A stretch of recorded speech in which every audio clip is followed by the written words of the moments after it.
여러분, 안녕하세요. 오늘 들려드릴 이야기는 정말 놀라운 변화의 기록입니다. 독일에서 온 28세 여성 헬레나 슈미트. 그녀는 불과 1년 전만 해도 방에서 나오지 않는 무기력한 딸이었습니다. 명문대를 자퇴하고 가족들의 실망 속에서 하루하루를 견디기만 했던 헬레나가 어떻게 완전히 다른 사람으로 변했을까요? 그 답은 바로 한국에 있었습니다. 한국의 작은 식당에서 시작된 그녀의 요리 여행은 단순한 취미가 아니었어요. 그것은 자신을 다시 찾아가는 기적 같은 시간이었습니다. 1년 후 독일 공항에 나타난 헬레나를 본 부모님은 자신의 딸을 알아보지 못했습니다. 도대체 무슨 일이 있었던 걸까요? 한국 음식이 한 사람의 인생을 어떻게 바꿔놓을 수 있는지 지금부터 그 감동적인 이야기를 시작하겠습니다. 영상이 도움이 되셨다면 구독과 좋아요, 그리고 알림 설정까지 부탁드립니다. 베를린 교외의 조용한 주택가, 슈미트 가족의 2층 집은 겉보기엔 평범해 보였지만 그 안엔 깊은 침묵이 흘렀습니다. 특히 2층 끝방에서는 이미 3개월째 같은 일상이 반복되고 있었어요. 헬레나 슈미트, 28세. 그녀는 아침이 되어도 침대에서 일어나지 않았습니다. 창문 커튼은 꽁꽁 닫혀 있었고 책상 위엔 과자 봉지들과 빈 음료수 병들이 쌓여 있었죠. 헬레나, 아침이야. 일어나렴. 어머니 잉그리드의 목소리가 문 너머로 들려왔지만 헬레나는 이불을 더 깊숙이 뒤집어 섰습니다. 불과 6개월 전까지만 해도 헬레나는 뮌헨 대학교 경영학과 3학년이었어요. 성적도 나쁘지 않았고 부모님의 기대에 부응하려고 열심히 살았습니다. 하지만 어느 순간부터 모든 것이 의미 없게 느껴지기 시작했죠. 완벽해야 한다는 압박감이 헬레나를 짓눌렀습니다. 어릴 적부터 부모님은 헬레나에게 늘 최고를 요구했어요. 시험에서 2등을 하면 1등은 누구니? 라고 물었고, 학교 활동에서 조금이라도 실수하면 다음엔 더 잘할 수 있을 거야 라며 격려보단 채찍질을 했습니다. 헬레나는 그런 기대에 부응하려고 애썼지만 대학에 들어가면서 한계를 느꼈어요. 전공 수업이 어려워지고 취업 준비 스트레스까지 겹치면서 헬레나는 점점 무기력해졌습니다. 시험을 망치고 과제를 제때 제출하지 못하는 일이 반복되면서 자존감은 바닥까지 떨어졌죠. 결국 3학년 1학기를 마치고 자퇴를 선택했습니다. 부모님께 말씀드린 그날 아버지 한스는 아무 말 없이 서재로 들어가 버렸고 어머니는 눈물만 흘렸어요. 그 후 헬레나는 방에서 나오지 않았습니다. 하루 종일 침대에 누워 핸드폰만 들여다보거나 배달 음식을 시켜 먹으며 시간을 보냈죠. 가끔 부모님이 대화를 시도하려 하면 조금만 더 쉬고 싶어라고 둘러댔지만 실제로는 무엇을 해야 할지 모르겠다는 두려움이 컸습니다. 실패에 대한 공포가 너무 커서 새로운 도전 자체를 포기해버린 거예요. 아버지 한스는 점점 딸과의 대화를 피하기 시작했습니다. 아침 식탁에서도 헬레나가 내려오지 않으면 그냥 두자며 신문만 읽었어요. 어머니 잉그리드는 매일 헬레나 방 앞에서 밥 먹으렴. 산책이라도 하자고 말했지만 문은 열리지 않았습니다. 가족 간의 소통은 점점 단절되어 갔고 집안의 분위기는 무겁기만 했죠. 이런 상황이 3개월째 계속되던 어느 날 한국에서 살고 있는 언니 모니카가 휴가차 독일에 돌아왔습니다. 모니카는 서울에서 독일어 교사로 일하고 있었는데 2년 만에 귀국이었어요. 공항에서 부모님을 만난 모니카는 헬레나의 상황을 듣고 깜짝 놀랐습니다.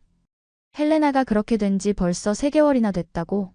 모니카는 믿을 수 없다는 표정이었어요. 기억 속 헬레나는 비록 내성적이긴 했지만 성실하고 꼼꼼한 동생이었거든요. 집에 도착한 모니카는 곧바로 헬레나 방으로 향했습니다. 헬레나, 나야. 모니카. 언니의 목소리에 헬레나는 처음으로 침대에서 몸을 일으켰습니다. 2년 만에 듣는 언니 목소리였거든요. 문을 살짝 열자 모니카가 따뜻한 미소로 서 있었습니다. 오랜만이다, 동생아. 모니카는 방 안의 어수선한 모습을 보고도 아무 말하지 않았어요. 대신 헬레나 옆에 조용히 앉아서 많이 힘들었구나라고 말했습니다. 그 말에 헬레나는 참았던 눈물이 터져 나왔죠. 3개월 동안 혼자 삼켰던 모든 감정들이 쏟아져 나왔습니다. 언니, 나는 정말 아무것도 할 수 없는 사람인 것 같아. 대학도 못 마쳤고 부모님 기대에도 못 미치고. 헬레나의 목소리는 떨렸습니다. 모니카는 동생의 손을 잡고 천천히 말했어요. 헬레나, 네가 실패한 게 아니야. 그냥 잠깐 길을 잃었을 뿐이지.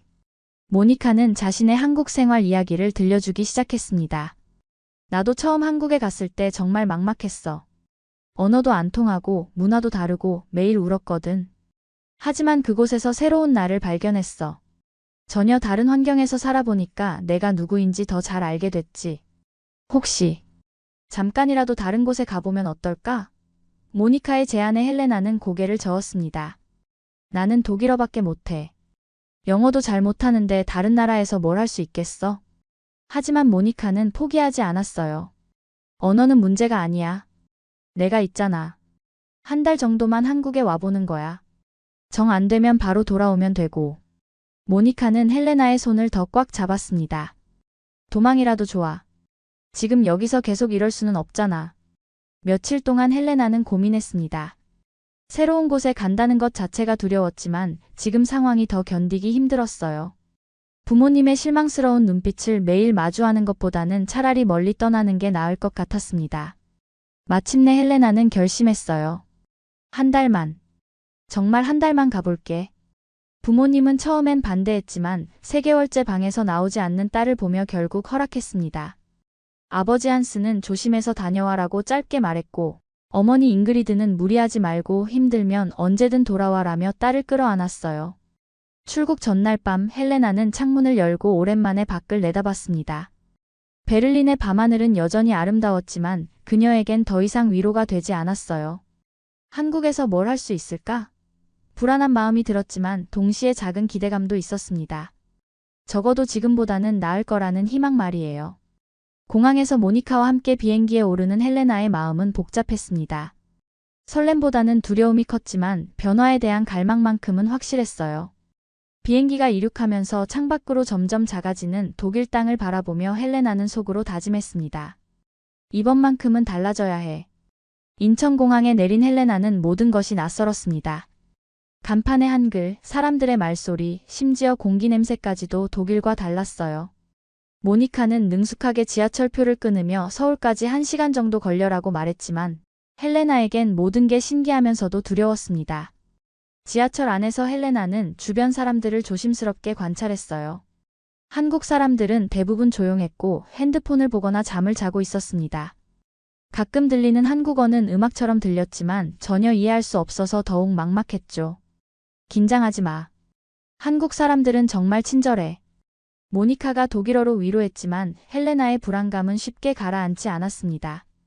대학도 제대로 마치지 못한 자신이 이 낯선 나라에서 과연 무엇을 할 수 있을지 의문이었어요. 서울에 도착한 첫날, 모니카는 헬레나를 자신이 사는 작은 원룸으로 데려갔습니다. 좁지만 둘이 지내기엔 괜찮을 거야. 방은 정말 작았지만 깔끔하게 정리되어 있었고 창문으로 보이는 서울의 풍경은 헬레나에게 새로운 자극이었어요. 다음 날 모니카는 헬레나를 근처 시장으로 데려갔습니다. 한국 생활의 첫걸음은 한국 음식부터야. 시장은 활기로 넘쳤어요. 온갖 채소와 과일, 그리고 처음 보는 반찬들이 즐비했습니다. 김치, 콩나물, 시금치 무침. 헬레나는 신기한 눈으로 모든 것을 구경했어요. 그런데 한 작은 한식당 앞에서 모니카가 걸음을 멈췄습니다. 여기 음식이 정말 맛있어. 사장님도 너무 좋으시고. 식당은 그리 크지 않았지만 손님들로 가득했어요.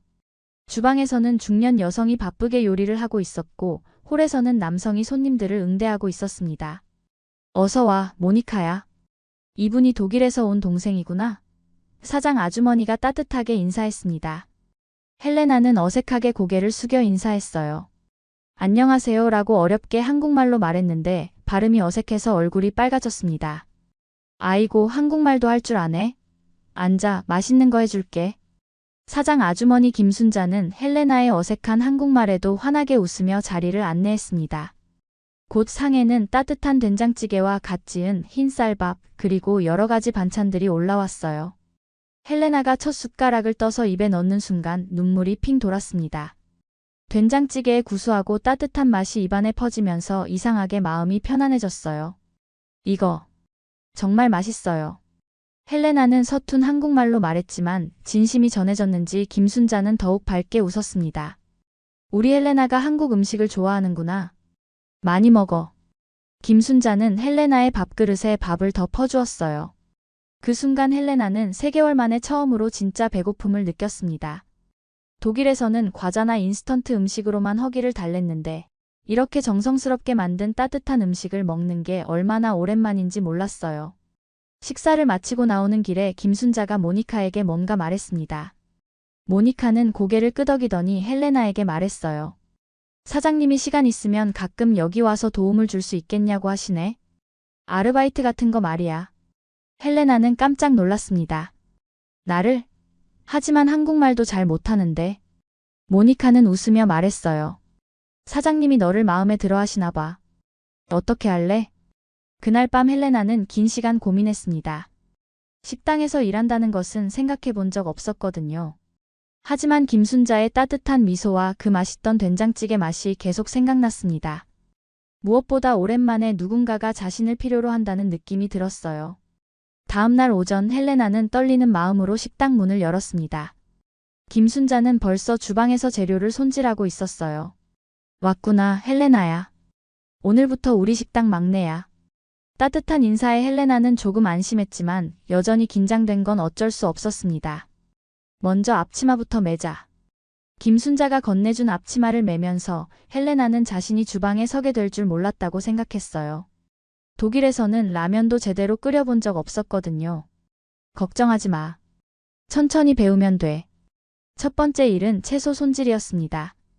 콩나물을 다듬고 시금치를 씻고 물을 썰어야 했어요. 헬레나의 손은 어색했고 칼질은 느렸습니다. 30분 만에 해야 할 일을 2시간이나 걸려서 끝냈죠. 괜찮아, 처음이니까 당연해. 김순자는 전혀 화내지 않고 오히려 격려해줬습니다. 점심시간이 되자 손님들이 몰려들기 시작했어요. 헬레나는 설거지를 맡았는데 뜨거운 물과 기름때 때문에 손이 금세 빨갛게 됐습니다. 게다가 그릇이 너무 많아서 어떻게 처리해야 할지 몰라 당황했어요. 천천히 해, 급하지 않아. 사장 남편인 김철수가 도와주며 말했습니다. 하지만 뜻대로 되지 않았어요. 그릇을 떨어뜨려서 깨뜨리기도 하고 물을 쏟아서 바닥을 미끄럽게 만들기도 했습니다. 다른 직원들은 바쁜 와중에도 헬레나의 실수를 묵묵히 치워줬지만 헬레나는 점점 위축됐어요. 나는 정말 아무것도 할 수 없구나. 오후에는 김치 냉장고를 정리하는 일을 맡았습니다. 김치 냄새가 코를 찔렀고 매운 양념이 손에 묻어서 따가웠어요. 헬레나는 몇 번이나 화장실에서 손을 씻어야 했습니다. 이 냄새에 적응할 수 있을까? 걱정이 됐지만 포기하고 싶지는 않았어요. 첫날이 끝나고 집에 돌아온 헬레나는 녹초가 됐습니다. 손은 빨갛게 부어 있었고 옷에는 온갖 냄새가 밴 상태였어요. 모니카는 첫날치곤 잘한 거야 라고 위로했지만 헬레나는 자신감이 떨어졌습니다. 그런데 둘째 날 김순자가 헬레나에게 계란 후라이를 만드는 법을 가르쳐줬어요. 요리의 기본은 계란이야. 이것부터 제대로 해보자. 헬레나는 조심스럽게 기름을 두르고 계란을 깨트렸습니다. 첫 번째는 노른자가 터졌지만 두 번째는 예쁘게 됐어요. 잘했네. 손재주가 있어. 김순자의 칭찬에 헬레나는 기뻤습니다. 셋째 날에는 라면을 끓이는 법을 배웠어요. 물이 끓으면 면을 넣고 3분 후에 계란 하나.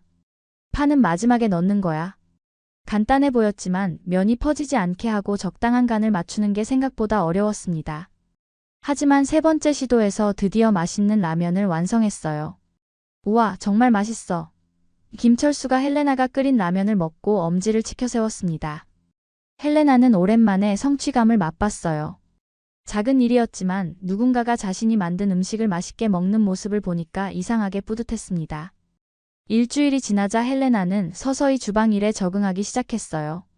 채소 손질하는 속도도 빨라졌고 설거지도 깨트리지 않고 할 수 있게 됐습니다.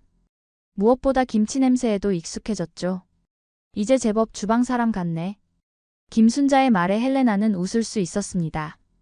2주째가 되면서 헬레나는 간단한 요리도 혼자 할 수 있게 됐습니다. 김밥을 말고 잡채를 볶고 심지어 김치찌개도 끓일 수 있었어요. 김순자는 빨리 배우네, 요리에 재능이 있나 봐라고 말했지만 헬레나는 그저 열심히 하고 있을 뿐이라고 생각했습니다. 어느 날 오전 김순자가 갑자기 헬레나야, 오늘 된장찌개 한번 만들어 볼래? 라고 제안했어요. 된장찌개는 헬레나가 한국에서 처음 먹고 감동했던 음식이었습니다. 저도 할 수 있을까요? 물론이지. 내가 옆에서 도와줄게. 헬레나는 조심스럽게 양파를 썰기 시작했어요.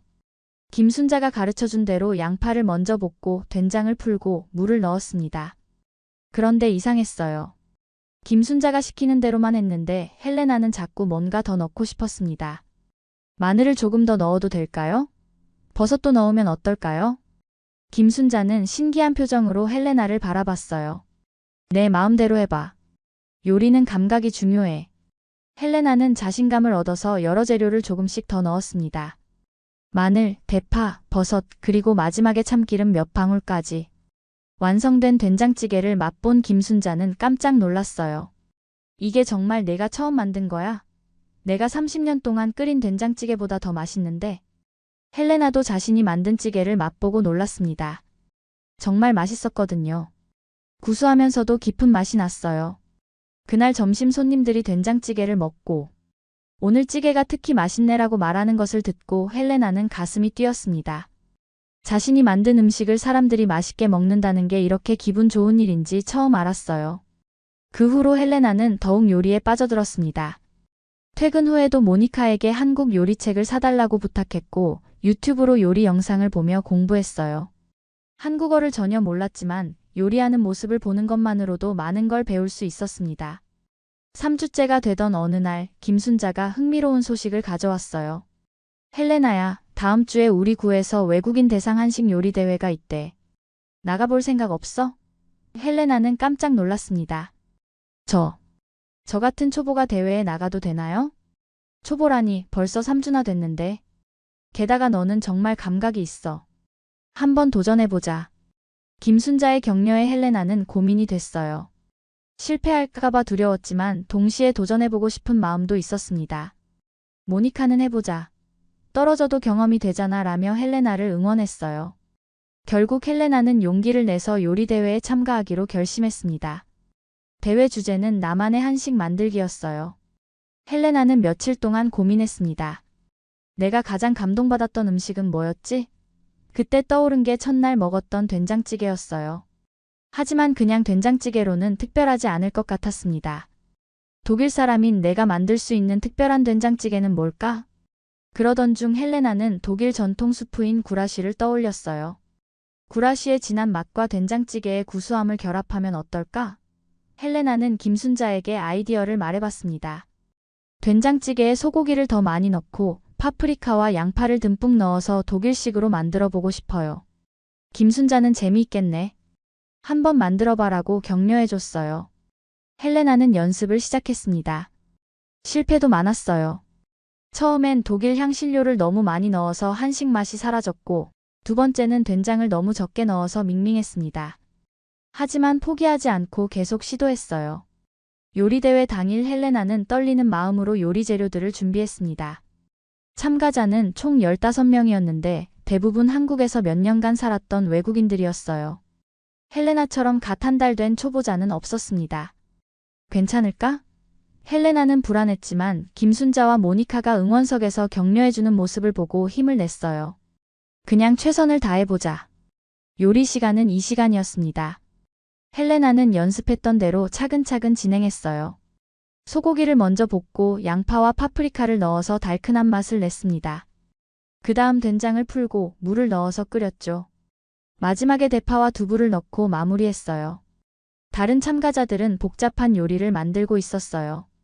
불고기 타코, 김치 파스타, 한식 퓨전 요리들이었습니다. 헬레나의 된장찌개는 소박해 보였지만 냄새만큼은 정말 좋았어요. 심사위원들이 음식을 맛보기 시작했습니다. 헬레나는 가슴이 쿵쿵 뛰었어요. 심사위원 중 한 명이 헬레나의 된장찌개를 한 숟가락 떠서 입에 넣더니 표정이 달라졌습니다. 이거 정말 특별하네요. 다른 심사위원들도 연달아 맛을 봤어요. 구수한 된장 맛에 서양식 깊은 풍미가 절묘하게 어우러졌네요. 전통과 창의가 조화를 이룬 멋진 요리입니다. 헬레나는 믿을 수 없었어요. 자신의 요리를 이렇게 칭찬하다니. 결과 발표 시간이 됐습니다. 3위는 김치 파스타를 만든 마이클 씨. 박수 소리가 울렸어요. 2위는 불고기 타코를 만든 사라 씨. 헬레나는 입상을 포기하고 있었습니다. 1등은 당연히 경험 많은 다른 참가자가 될 거라고 생각했거든요. 그리고 1등은 잠깐의 침묵이 흘렀습니다. 독일과 한국의 맛을 완벽하게 조화시킨 헬레나 슈미트 씨입니다. 헬레나는 귀를 의심했어요. 정말 자신이 1등이라는 건가요? 무대에 올라서는 헬레나의 눈에는 눈물이 맺혔습니다. 김순자와 모니카는 박수를 치며 환호하고 있었어요. 심사위원장이 말했습니다. 헬레나 씨의 요리는 단순해 보이지만 두 문화의 정수를 담고 있습니다. 무엇보다 정성과 사랑이 느껴지는 음식이었어요. 시상식이 끝난 후 한 중년 남성이 헬레나에게 다가왔습니다. 안녕하세요. 저는 방송작가 박민수입니다. 혹시 시간 있으시면 이야기 좀 나누고 싶은데요. 박민수는 요리 전문 방송 프로그램을 제작하고 있었어요. 다음 달에 외국인이 만드는 한식 특집을 준비 중인데 헬레나 씨가 출연해 주시면 어떨까요? 오늘 요리도 그렇고 스토리도 정말 감동적이거든요. 헬레나는 깜짝 놀랐습니다. 방송에 나간다고요? 모니카는 해봐. 좋은 기회야 라고 격려했지만 헬레나는 망설였어요. 한국말도 아직 서툰데 방송에 나갈 수 있을까요? 박민수는 웃으며 말했습니다. 괜찮아요.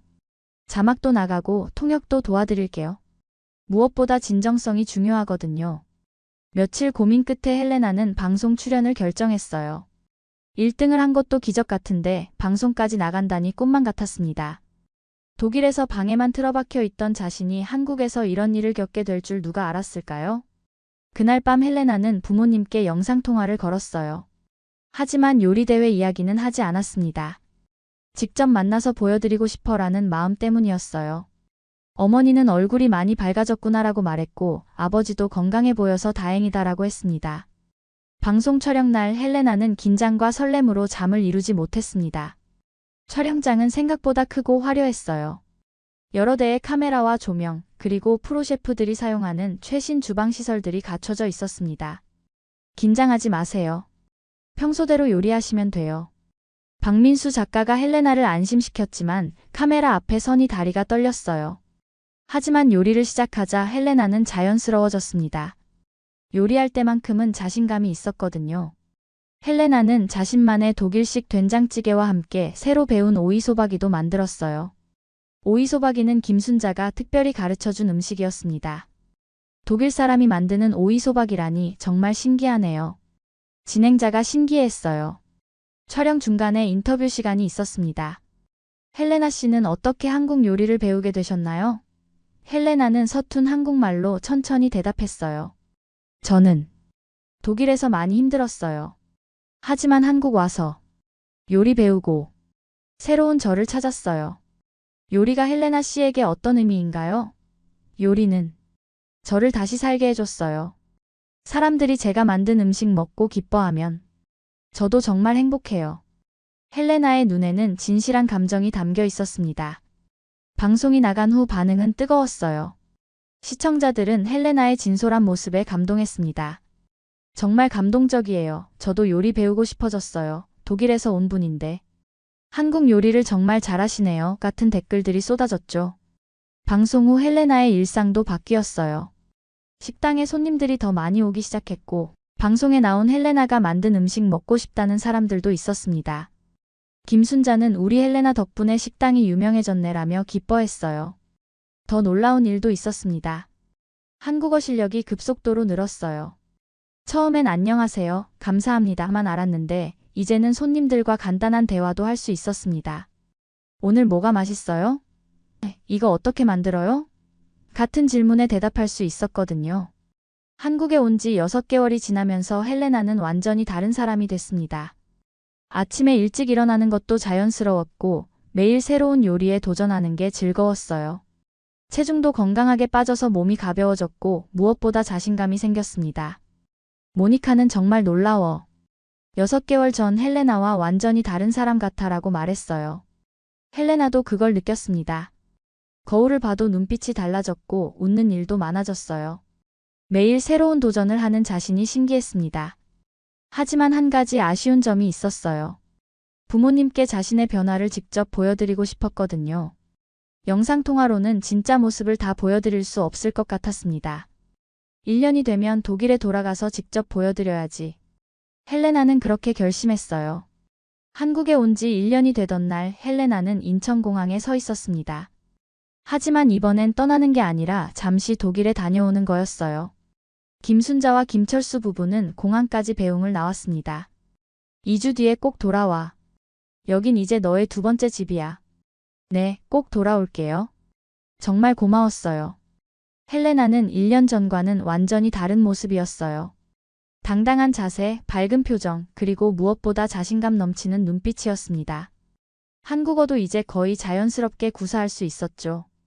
비행기 안에서 헬레나는 지난 1년을 돌아봤습니다.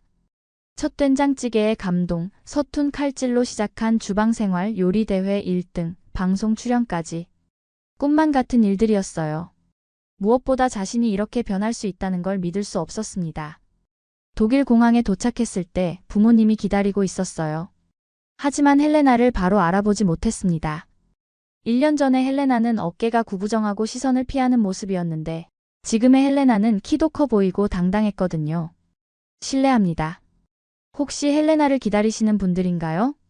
어머니 잉그리드가 조심스럽게 물었을 때 헬레나는 독일어로 대답했어요. 엄마, 나야. 헬레나. 그 순간 잉그리드의 눈이 커졌습니다. 헬레나? 정말 너니? 아버지 한스도 믿을 수 없다는 표정으로 딸을 바라봤어요. 살이 빠져서 얼굴선이 또렷해졌고 머리도 단정하게 잘랐습니다. 무엇보다 눈빛이 완전히 달랐어요.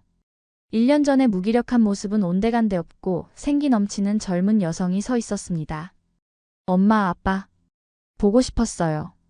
헬레나가 부모님을 끌어안는 순간 잉그리드는 눈물을 터뜨렸어요. 우리 딸이 이렇게 변할 수 있다니. 한스도 목이 메어서 말을 잇지 못했습니다. 집으로 가는 차 안에서 헬레나는 부모님께 1년간의 이야기를 들려줬어요. 하지만 말로는 다 표현할 수 없었습니다. 집에 가서 직접 보여드릴게요. 헬레나는 한국에서 찍은 사진과 영상들을 준비해 왔거든요. 집에 도착해서 헬레나는 노트북을 켰어요. 요리대회 영상, 방송 출연 장면, 그리고 식당에서 일하는 모습들을 차례로 보여줬습니다. 부모님은 화면 속 딸의 모습에 깜짝 놀랐어요. 이게 정말 우리 헬레나가 맞니? 특히 방송에서 인터뷰하는 장면을 볼 때는 두 사람 모두 울었습니다. 요리는 저를 다시 살게 해줬어요 라고 말하는 헬레나의 모습에서 진정한 행복을 느낄 수 있었거든요. 그런데 헬레나야, 이제 어떻게 할 거니? 아버지가 조심스럽게 물었어요. 헬레나는 밝게 웃으며 대답했습니다. 저 한국에서 한식 셰프로 살아보고 싶어요. 아니, 꼭 살아볼 거예요. 부모님은 놀랐지만 반대하지 않았어요. 딸의 확신에 찬 목소리와 빛나는 눈빛을 보니 이것이 헬레나가 진짜 원하는 길이라는 걸 알 수 있었거든요. 그래, 네가 행복하다면 우리도 기뻐. 한스가 딸의 손을 잡으며 말했습니다. 2주간의 독일 체류를 마치고 다시 한국으로 떠나는 날, 온 가족이 공항에 나왔어요. 이번엔 이별의 눈물이 아니라 응원의 박수였습니다. 우리 딸이 진짜 내 인생을 살고 있구나. 아버지의 말에 헬레나는 고개를 끄덕였어요. 한국에 돌아온 헬레나는 1년 후 김순자 부부와 함께 작은 한식당을 열었습니다. 상호는 헬레나의 정성 밥상이었어요. 개업 첫날부터 손님들이 줄을 섰습니다. 방송을 본 사람들, 그리고 입소문을 듣고 온 사람들이었죠. 사장님, 갈비탕 하나 주세요. 손님의 주문에 헬레나는 환하게 웃으며 대답했어요. 네, 금방 나갑니다. 주방에서 정성스럽게 끓인 갈비탕을 직접 서빙하면서 헬레나는 진짜 행복을 느꼈습니다. 그날 저녁 혼자 있는 시간에 헬레나는 거울을 봤어요.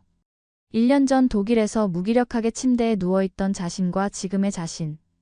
완전히 다른 사람이었습니다. 나를 미워하던 나를 이제는 내가 제일 좋아해. 헬레나는 거울 속 자신에게 말했습니다. 한국의 작은 식당에서 시작된 변화는 한 사람의 인생을 완전히 바꿔놓았어요. 요리는 단순히 음식을 만드는 기술이 아니었습니다. 그것은 자신을 다시 찾아가는 여행이었고 새로운 꿈을 키워가는 과정이었습니다. 헬레나의 이야기는 포기하지 않는 한 언제든 새로운 시작이 가능하다는 것을 보여주는 감동적인 기록이었어요. 안녕하세요. 오늘은 정말 믿기 힘든 이야기를 들려드리겠습니다. 소련 붕괴 이후에도 군인의 자존심과 냉전 시대의 가치관을 고수하던 한 러시아 장군이 있었습니다. 그런데 그의 두 딸이 한국으로 떠나버렸죠. 조국을 배신했다며 분노하던 그는 결국 딸들의 행방을 직접 확인하겠다며 한국을 찾았습니다. 그리고 그곳에서 상상도 못했던 진실과 마주하게 됩니다. K-팝과 한국 드라마에 빠져 조국을 떠난 줄 알았던 딸들이 한국에서 어떤 삶을 살고 있었는지, 그리고 이 완고한 러시아 장군의 마음을 녹인 결정적 순간은 무엇이었을까요? 러시아와 한국, 서로 다른 두 세계 사이에서 펼쳐진 이 가족의 감동적인 이야기 지금 시작합니다. 오늘도 여러분의 마음을 따뜻하게 해줄 이 해외 감동 사연 끝까지 함께 해주세요. 그리고 이런 감동적인 이야기를 더 많은 분들과 나눌 수 있도록 구독과 좋아요, 알림 설정도 부탁드립니다. 그럼 본격적인 이야기 시작하겠습니다. 저는 러시아 상트페테르부르크에 살고 있는 세르게이 이바노비치입니다. 소련 시절 육군 장성으로 30년 넘게 복무했죠. 제 인생은 항상 명확했습니다.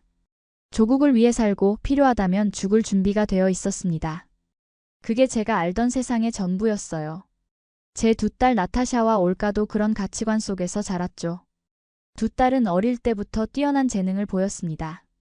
나타샤는 언어에 탁월했고 올가는 의학에 관심이 많았어요. 소련이 무너지고 새로운 러시아가 된 이후에도 저는 여전히 옛 가치관을 고수했습니다. 세상은 변했지만 제 마음속에는 여전히 소련 군인의 정신이 살아있었죠. 두 딸에게도 그런 자부심과 애국심을 심어주려 노력했습니다. 하지만 세상은 빠르게 변하고 있었어요. 인터넷이 발달하면서 두 딸은 세계 각국의 문화를 접하기 시작했죠. 처음에는 별 문제가 없어 보였습니다. 그저 젊은이들의 호기심이라고 생각했어요. 하지만 어느 날 나타샤와 올가가 저에게 한국 유학을 가고 싶다고 말했을 때 저는 정말 큰 충격을 받았습니다. 무슨 소리냐? 왜 하필 한국이지? 그런 작은 나라에 뭐가 있다고? 저는 분노했어요. 한국에 대해 아는 것이라곤 6.25 전쟁과 분단된 나라라는 사실뿐이었죠. 두 딸은 K-팝과 한국 드라마에 관심이 생겼다고 했습니다. 처음엔 단순한 취미였는데 점점 한국어를 배우고 한국 문화에 깊이 빠져들었다고 하더군요. 아빠, 한국은 정말 대단한 나라예요. 전쟁의 폐허에서 일어나 이제는 세계적인 문화 강국이 되었어요. 나타샤의 말이었죠. 올가도 한국의 의료기술은 세계 최고 수준이에요. 저도 그곳에서 공부하고 싶어요. 라고 말했습니다. 하지만 제 귀에는 그저 변명으로만 들렸어요. 제가 평생 지켜온 가치와 너무 다른 세계로 딸들이 떠나려는 것이 용납되지 않았습니다. 결국 큰 다툼 끝에 두 딸은 제 뜻을 거스르고 한국행을 택했죠. 그날 이후로 저는 딸들과 연락을 끊었습니다. 가문의 명예를 더럽혔다고 생각했어요. 가끔 아내가 딸들의 소식을 전해주려 해도 듣지 않았습니다. 제 마음속에는 이미 두 딸이 없었어요. 그렇게 3년의 시간이 흘렀습니다. 제 삶은 고요했지만 가슴 한구석은 항상 텅 비어 있었죠. 아내는 점점 말수가 줄어들었고 집안의 웃음소리도 사라졌습니다. 저는 그저 그것이 나이 들매 자연스러운 과정이라고 생각했어요. 하지만 사실은 제가 스스로 만든 고독이었습니다. 어느 날 같은 군대 출신의 친구 블라디미르가 제 집을 찾아왔습니다. 우리는 소련 시절부터 함께 복무했던 전우였죠. 한 잔의 보드카를 앞에 두고 이런저런 이야기를 나누던 중 블라디미르가 뜻밖의 말을 꺼냈어요. 세르게이, 자네 딸들 소식 들었나? 한국에서 대단한 성공을 거뒀다더군. 그 말에 저는 잠시 숨이 멎는 듯 했습니다. 3년 동안 입에 올리지 않았던 딸들의 이야기였어요. 무슨 소리인지 모르겠군. 내 딸들 이야기는 하지 말게. 저는 단호하게 말했죠. 하지만 블라디미르는 멈추지 않았습니다. 세르게이, 난 자네가 너무 고집스럽다고 생각해. 세상은 변했어. 우리가 알던 소련은 이제 없어. 자네 딸들이 선택한 길이 틀렸다고 어떻게 확신하지? 그날 밤 저는 뜬 눈으로 밤을 새웠습니다. 블라디미르의 말이 계속 머릿속을 맴돌았어요. 내 딸들이 정말 성공했다고? 도대체 한국에서 뭘 하고 있는 거지? 궁금증이 점점 커졌습니다. 다음 날 처음으로 아내에게 딸들의 소식을 물었죠. 마리나, 딸들은 어떻게 지내고 있지? 아내의 눈에 눈물이 고였습니다. 당신이 드디어 물어보는군요. 딸들은 잘 지내고 있어요. 나타샤는 국제 미디어 회사에서 일하고 있고 올가는 서울의 유명 병원에서 일하고 있대요. 두 딸 모두 한국인 약혼자가 생겼어요. 저는 그 말을 듣고 큰 충격을 받았습니다. 약혼자라고? 내 허락도 없이? 분노와 함께 또 다른 감정이 솟아올랐어요. 바로 걱정이었습니다. 딸들이 어떤 남자들과 약혼했는지, 그들이 제 딸들을 잘 대해주는지, 혹시 이상한 단체에 빠진 건 아닌지. 갑자기 많은 의문이 생겼어요. 그리고 무엇보다 아버지로서 딸들의 결혼식에 참석하지 못한다는 생각에 가슴이 아팠습니다. 며칠 동안 고민한 끝에 저는 결심했습니다. 직접 한국에 가서 딸들을 만나보기로 했어요. 아내는 놀라워하며 기뻐했습니다. 정말이에요? 드디어 딸들을 만나러 가는 거예요? 저는 고개를 끄덕였습니다. 그래, 내가 직접 가서 확인해야겠어. 딸들이 어떤 선택을 했는지, 그리고 그 선택이 정말 옳은 것인지. 여권 신청부터 비행기 티켓 예약까지 모든 준비를 마쳤습니다. 한국에 대한 정보도 찾아보았죠. 하지만 인터넷에서 보는 화려한 서울의 모습들이 실제인지 의심스러웠어요. 과연 저런 나라가 맞을까? 옛날에 배웠던 것과는 너무 다른데. 의심과 기대가 교차하는 마음으로 저는 딸들에게 연락했습니다. 3년 만에 연락이었어요. 아빠? 전화기 너머로 들려온 나타샤의 목소리는 놀라움으로 가득했습니다. 네, 나야. 제 목소리는 평소보다 훨씬 부드러웠어요. 갑자기 가슴이 뭉클해졌습니다. 나 한국에 가려고 해. 너희들을 만나고 싶어. 잠시 침묵이 흘렀고 곧 나타샤의 흐느끼는 소리가 들렸습니다. 정말요? 아빠가 정말 오시는 거예요? 올가에게도 알려야 해요. 아빠, 너무 보고 싶었어요. 그 순간 제가 얼마나 어리석었는지 깨달았습니다. 3년이라는 시간을 제 고집 때문에 낭비했다는 사실이 너무 아팠어요. 그렇게 서울행 비행기에 몸을 실었습니다. 10시간이 넘는 비행 동안 수많은 생각이 머릿속을 스쳐 지나갔죠. 한국은 어떤 나라일까? 딸들은 어떻게 변해 있을까? 그들의 약혼자들은 어떤 사람들일까? 인천국제공항에 도착했을 때 첫인상은 충격이었습니다. 모든 것이 깨끗하고 질서정연했어요. 공항 직원들은 친절했고 모든 시스템이 완벽하게 작동했습니다. 이런 나라가 전쟁의 폐허에서 일어난 곳이라니. 믿기 힘들었죠. 그리고 제 이름을 부르는 목소리가 들렸습니다. 아빠. 나타샤와 올가가 달려와 저를 꽉 안았습니다. 딸들의 모습은 3년 전과 많이 달라져 있었어요. 두 딸 모두 자신감 넘치고 건강해 보였습니다. 나타샤의 말투는 더 단호해졌고 올가의 눈빛은 더 선명해졌죠. 아빠, 정말 오셨네요. 꿈만 같아요. 올가가 말했습니다. 저는 말없이 딸들을 바라보았어요. 가슴이 뭉클했습니다. 공항에서 나와 서울 시내로 향하는 길, 창밖으로 보이는 풍경은 제가 상상했던 것과는 완전히 달랐습니다. 고층 빌딩들이 즐비했고 길거리는 깨끗했으며 사람들은 활기차 보였어요. 아빠, 서울이 어때요? 놀랍죠? 나타샤가 물었습니다. 저는 솔직하게 대답했죠. 생각했던 것과는 많이 다르구나. 더 발전된 것 같아. 나타샤는 자신이 일하는 미디어 회사에서 어떤 일을 하는지 설명했습니다. 글로벌 콘텐츠 기획자로서 러시아를 포함한 여러 나라에 한국 문화를 소개하는 프로젝트를 진행하고 있다고 했죠. 올가는 국제의료관광을 담당하는 코디네이터로 러시아와 중앙아시아 환자들을 한국으로 유치하는 일을 하고 있었습니다. 두 딸 모두 자신의 일에 자부심을 가지고 있었어요. 첫날 저녁, 우리는 한국 전통 한정식을 먹었습니다. 수십 가지의 작은 반찬들과 함께 나온 식사는 제가 러시아에서 상상했던 것보다 훨씬 정교하고 맛있었어요. 한국 음식 어떠세요, 아빠? 올가가 물었습니다. 솔직히 말하면 맛있구나. 러시아 음식과는 완전히 다르지만 맛있어. 저는 솔직하게 대답했죠. 다음 날 나타샤는 저를 자신이 일하는 회사로 데려갔습니다. 강남 한복판에 위치한 고층 빌딩이었죠. 회사 내부는 현대적이고 세련된 분위기였어요. 직원들은 다양한 국적의 사람들이었고 모두 활기차게 일하고 있었습니다. 나타샤의 상사인 김 이사는 저를 반갑게 맞아주었어요. 세르게이 씨, 정말 반갑습니다. 나타샤는 우리 회사의 보물 같은 존재예요. 러시아어뿐만 아니라 영어, 한국어에도 능통해서 글로벌 프로젝트에 큰 힘이 되고 있습니다. 그 말을 들으니 가슴이 뿌듯했습니다. 제 딸이 이국 땅에서 인정받고 있다는 사실이 자랑스러웠어요. 나타샤는 자신이 진행 중인 프로젝트를 보여주었습니다. 러시아 청소년들에게 한국 문화를 소개하는 온라인 플랫폼이었죠. 아빠, 이건 제가 가장 애착을 가지고 있는 프로젝트예요. 러시아와 한국 두 나라가 서로를 더 잘 이해하길 바라는 마음으로 시작했어요. 그 순간 제 마음속에 묘한 감정이 일었습니다. 3년 전 딸들이 한국 문화에 관심을 보였을 때 보인 제 반응이 얼마나 편협했는지 깨달았어요. 나타샤는 단순히 유행을 쫓아 한국에 온 것이 아니라 자신만의 비전을 가지고 의미 있는 일을 하고 있었습니다.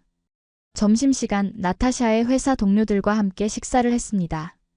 그들은 러시아에 대해 많은 관심을 보였고 저에게 여러 질문을 했어요. 제가 전직 군인이라는 사실을 알고는 더욱 호기심 어린 눈빛으로 질문을 이어갔습니다. 러시아의 군사 교육 시스템은 어떤가요? 소련 시절과 지금의 러시아는 어떻게 다른가요? 이런 질문들에 답하면서 저는 한국인들이 생각보다 러시아에 대해 많은 관심을 가지고 있다는 사실을 알게 되었어요. 오후에는 올가가 일하는 병원으로 향했습니다. 강남의 유명 성형외과였죠. 병원 내부는 마치 고급 호텔 같았어요. 올가는 국제 환자 상담실에서 일하고 있었습니다. 그녀가 러시아어로 환자와 상담하는 모습을 보니 정말 전문가처럼 보였어요. 상담이 끝난 후 올가는 저를 병원장에게 소개했습니다. 아버지, 이분이 우리 병원의 박 원장님이세요. 세계적인 성형외과 의사이시죠. 박 원장은 저와 악수하며 반갑게 인사했습니다. 세르게이 씨, 반갑습니다. 올가는 우리 병원에서 없어서는 안 될 인재입니다. 러시아 환자들이 한국 의료를 신뢰하게 된 데는 올가의 공이 큽니다. 그 말을 들으니 또다시 가슴이 뭉클해졌어요. 제 딸들이 이곳에서 인정받고 있다는 사실이 너무 자랑스러웠습니다.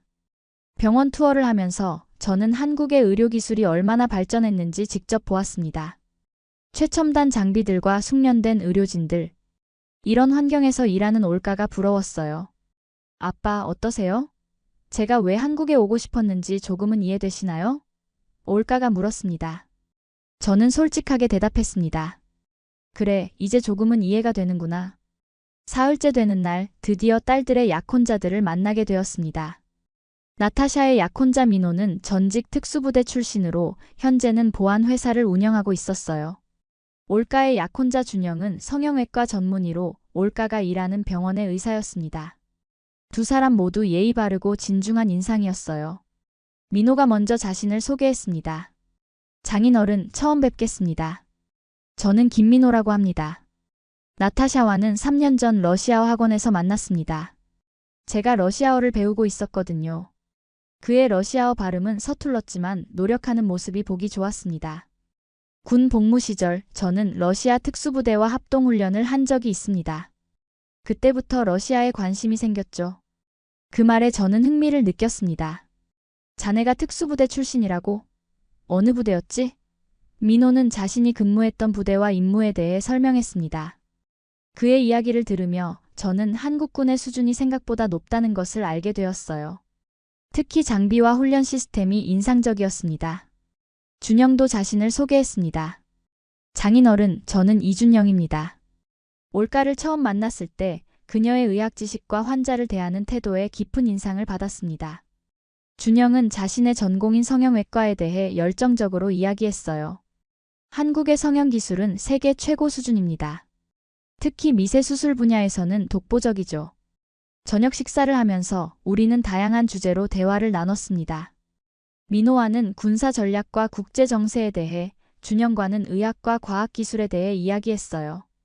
두 사람 모두 자신의 분야에서 전문성을 갖추고 있었고 딸들을 진심으로 아끼는 마음이 느껴졌습니다. 그날 오후 준영은 저를 자신이 연구하는 실험실로 초대했습니다. 그곳에서 그는 최신 의료기술을 보여주었어요. 장인어른, 이것은 제가 개발 중인 인공피부입니다. 화상 환자들의 재활에 큰 도움이 될 거예요. 준영의 연구는 매우 혁신적이었습니다. 그가 발표한 논문들은 세계적인 의학 저널에 실렸고 여러 나라에서 관심을 보이고 있다고 했어요. 준영은 또한 러시아 의학계와의 협력 프로젝트를 계획하고 있었습니다. 올가의 도움으로 모스크바 의과대학과 공동 연구를 시작할 예정입니다. 장인어른께서 혹시 도움을 주실 수 있을까요? 그 말에 저는 깜짝 놀랐어요. 제가 도울 수 있는 일이 있다니. 물론이지. 내가 아는 사람들 중에 의료계 인사들이 몇 있어. 소개해 줄 수 있을 거야. 그렇게 일주일이 지났습니다. 딸들과 그들의 약혼자들과 함께하는 시간이 늘어갈수록 제 마음속 벽은 조금씩 허물어졌어요. 나타샤와 올가가 한국에서 찾은 것은 단순한 케이팝이나 한류가 아니었습니다. 그들은 자신의 꿈을 펼칠 수 있는 기회와 자신들을 존중해주는 환경을 찾았던 거죠. 어느 날 저녁, 우리는 한강변에서 산책을 했습니다. 불빛이 아름답게 반짝이는 도시의 풍경을 바라보며 나타샤가 물었어요. 아빠, 이제 우리의 선택을 이해하시겠어요? 저는 잠시 생각에 잠겼습니다. 지난 일주일 동안 본 것들, 경험한 것들이 머릿속을 스쳐 지나갔죠. 그리고 마침내 대답했습니다. 그래, 이제 이해할 것 같구나. 너희들이 이곳에서 찾은 것은 새로운 가능성이었던 거지. 올가가 제 손을 잡았습니다. 아빠, 우리가 러시아를 떠났다고 해서 러시아인이기를 포기한 건 아니에요. 오히려 두 나라 사이의 다리가 되고 싶었어요. 아빠가 우리에게 가르쳐 주신 애국심, 그건 여전히 우리 안에 있어요. 그 말에 저는 깊은 감동을 받았습니다. 딸들은 제가 생각했던 것처럼 조국을 배신한 게 아니었어요. 그들은 더 넓은 세상에서 자신의 가치를 실현하고 있었던 겁니다. 다음 날 민호와 준영은 저를 한국의 전통 주점으로 초대했습니다. 막걸리라는 술을 마시며 그들은 제게 진지한 이야기를 꺼냈어요. 장인어른, 저희는 장인어른의 축복을 받고 싶습니다. 러시아 전통에 따라 정식으로 따님들과의 결혼을 허락해 주시겠습니까? 민호가 말했습니다. 저는 잠시 침묵했습니다. 한 달 전만 해도 저는 딸들의 결혼을 절대 허락하지 않을 생각이었어요. 하지만 지금은 달랐습니다. 두 젊은이가 제 딸들을 진심으로 사랑하고 존중한다는 것을 알게 되었으니까요. 내 딸들을 행복하게 해줄 수 있겠나? 제가 물었습니다. 네, 제 목숨을 걸고 약속드립니다. 민호가 대답했어요. 준영도 고개를 끄덕였습니다. 장인어른, 올가와 함께하는 것이 제 인생 최고의 행운입니다. 그녀를 절대 실망시키지 않겠습니다. 그 순간 저는 결심했습니다. 주머니에서 작은 케이스를 꺼냈어요. 그 안에는 소련 시절 받았던 제 훈장들이 들어있었습니다. 군인으로서 제 자존심이자 명예였죠. 이것들은 내가 평생 지켜온 가치의 상징이다. 이제 너희들에게 주겠다. 저는 두 사람에게 각각 하나씩 훈장을 건넸습니다. 민호와 준영은 놀란 표정이었어요. 그들은 이 선물의 의미를 알고 있었습니다. 장인어른. 민호가 감동에 젖은 목소리로 말했습니다. 이건 너무 큰 영광입니다. 준영도 고개를 숙이며 감사의 뜻을 표했죠. 평생 소중히 간직하겠습니다. 저는 두 사람을 바라보며 말했습니다. 나는 이제 소련의 군인이 아니라 한국의 사위들을 둔 아버지다. 내 딸들을 부탁한다. 그렇게 말하는 제 눈에서 눈물이 흘러내렸습니다. 평생 눈물을 보인 적 없던 제가 이국 땅에서 두 젊은이 앞에 마음의 벽을 허물었어요. 결혼식 준비가 본격적으로 시작되었습니다. 한국과 러시아의 전통을 모두 담은 결혼식을 계획하기로 했어요. 나타샤와 올가는 저에게 한국의 결혼 문화에 대해 설명해 주었습니다. 아빠, 한국에서는 결혼식 전에 상견례라는 것을 해요. 양가 부모님들이 만나서 인사를 나누는 자리죠. 상견례 날 저는 긴장된 마음으로 민호와 준영의 부모님들을 만났습니다. 두 가정 모두 저와 아내를 진심으로 환영해 주었어요. 민호의 아버지는 전직 군인이었고 저와 비슷한 가치관을 가지고 있었습니다. 세르게이 씨, 러시아의 군사 전략은 세계적으로 유명합니다. 언젠가 함께 이야기를 나눌 기회가 있었으면 좋겠네요. 준영의 부모님은 의사 부부였습니다. 그들은 러시아 의학에 대한 깊은 관심을 보였어요. 러시아의 기초의학 연구는 정말 뛰어납니다. 특히 면역학 분야에서는 세계 최고 수준이죠. 준영의 아버지가 말했습니다. 두 가정과의 대화는 생각보다 훨씬 편안했어요. 서로 다른 문화권이지만 부모로서의 마음은 같다는 것을 느꼈습니다. 상견례 후 우리는 함께 식사를 했습니다. 한국 음식과 러시아 음식이 함께 차려진 식탁에서 두 문화의 만남이 시작되었어요. 저는 한국의 전통주인 소주를 처음 마셔봤습니다. 보드카보다 순하지만 독특한 맛이 있었죠. 우리 딸들이 이렇게 좋은 가정과 인연을 맺게 되어 기쁩니다. 저는 진심 어린 마음으로 건배를 제안했어요. 그날 밤 호텔로 돌아와 아내와 이야기를 나눴습니다. 마리나, 우리가 너무 편협했던 것 같아. 딸들이 선택한 길이 틀리지 않았어. 아내는 미소를 지으며 대답했습니다. 당신이 그것을 깨달았다니 다행이에요. 나는 항상 딸들을 믿었어요. 그들은 현명한 아이들이니까. 결혼식 전날 민호는 저를 특별한 장소로 데려갔습니다. 바로 한국전쟁 기념관이었어요. 장인어른께 꼭 보여드리고 싶은 곳이 있습니다. 민호가 말했습니다. 기념관 내부에는 한국전쟁의 역사가 상세히 전시되어 있었죠. 그 중에서도 소련의 참전에 관한 섹션이 있었습니다. 장인어른, 한국인들은 러시아를 포함한 많은 나라들의 도움으로 이 전쟁을 견뎌냈다는 사실을 잊지 않고 있습니다. 민호의 말에 저는 깊은 감동을 받았어요. 한국과 러시아의 역사적 연결고리를 이렇게 가까이서 볼 수 있다니. 갑자기 두 나라 사이의 거리가 가깝게 느껴졌습니다. 기념관을 나오면서 민호가 말했습니다. 저는 나타샤를 통해 러시아 문화를 배우고 있습니다. 언젠가 장인어른의 고향도 방문하고 싶어요. 그 말에 저는 웃으며 대답했습니다. 물론이지. 상트페테르부르크의 아름다움을 꼭 보여주고 싶구나. 준영도 비슷한 마음을 표현했습니다. 장인어른, 러시아의 의학 연구기관들을 방문할 기회가 있다면 정말 좋겠습니다. 특히 모스크바 의과대학은 꼭 가보고 싶어요. 저는 기꺼이 도움을 주겠다고 약속했습니다. 이제 저는 단순히 두 딸의 아버지가 아니라 두 문화를 잇는 다리가 되고 있었어요. 결혼식 당일 저는 일생일대의 중요한 순간을 맞이했습니다. 한국의 전통 홀레복인 한복을 입은 딸들은 그 어느 때보다 아름다웠어요. 나타샤와 올가는 러시아 전통 의상도 준비해 놓았습니다. 두 문화가 하나로 어우러지는 아름다운 순간이었죠. 제가 두 딸의 손을 잡고 결혼식장으로 입장했을 때 가슴이 벅차올랐습니다. 러시아와 한국 두 나라의 하객들이 함께 모인 자리였어요. 블라디미르를 비롯한 러시아 친구들도 몇몇 참석했습니다. 그들은 제 딸들의 모습을 보고 놀라워했어요. 세르게이, 자네 딸들이 정말 행복해 보이는구먼. 자네가 옳은 결정을 했어. 결혼식은 한국과 러시아의 전통이 조화롭게 섞인 특별한 행사였습니다.